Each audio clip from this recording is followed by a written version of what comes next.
orthopedic surgeons.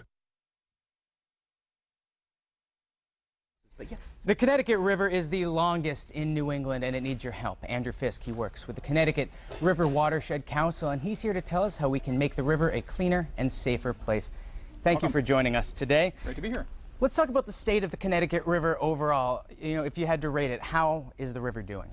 Doing a lot better. I would say we'd give it a solid B. There's places it needs to go, but if you were here 30 years ago, it's a world of difference. What do we use the river for in western Massachusetts? I know it's the longest river in New England, but specifically around these parts, what do we use it for?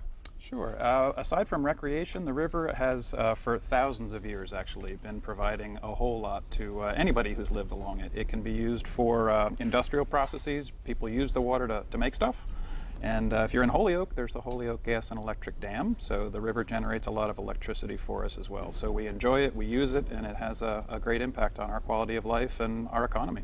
Oftentimes when there's pollutants and when people hear stories about pollutants in the water, they think it really just applies to the aesthetics of the river, but it really affects so much more. If you wouldn't mind, tell us how it affects the fish that we eat, the air that we breathe, the water that we use. How does pollutants affect that? Absolutely. When you look at a polluted river these days, you can't see it. 30 years ago, a river would run blue or yellow or red, and you could smell it from a mile away. So right now, you can look at a river and it's not going to be healthy.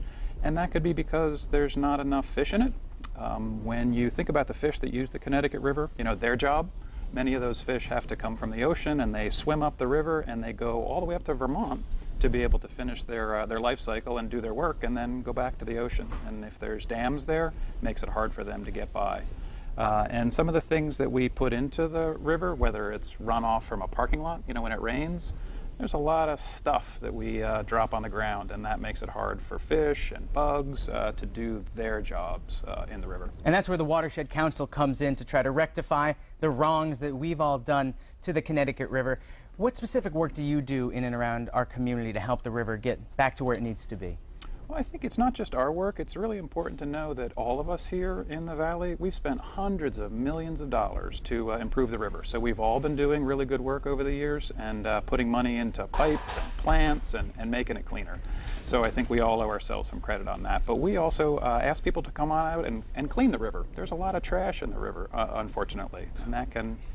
It can really have a negative impact. Now, you have an event coming up in October. It's October 4th and 5th. That's right. Tell us a little bit about the Source to Sea cleanup and how we can get involved. That's great. It's the 17th annual Source to Sea cleanup, and several thousand people from all the way up in Vermont, all the way down to Long Island Sound participate. So we love to have individuals, groups, young, old, come on out and help us pick up trash. If you know of a place to do that, you can work with us. If you don't know and just want to help out, get in touch and we'll connect you up with a group. Now, all the viewers were just looking at a fascinating statistic. 99 tons of waste has been pulled out of the river.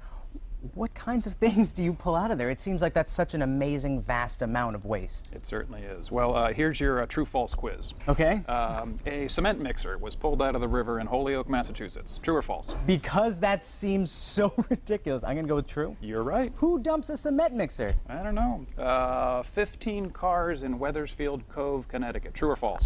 I wish it was false. No, it's true. It's true. So you see all kinds of stuff in the river, unfortunately. Decades of disposal. We used to just dump our trash in the river.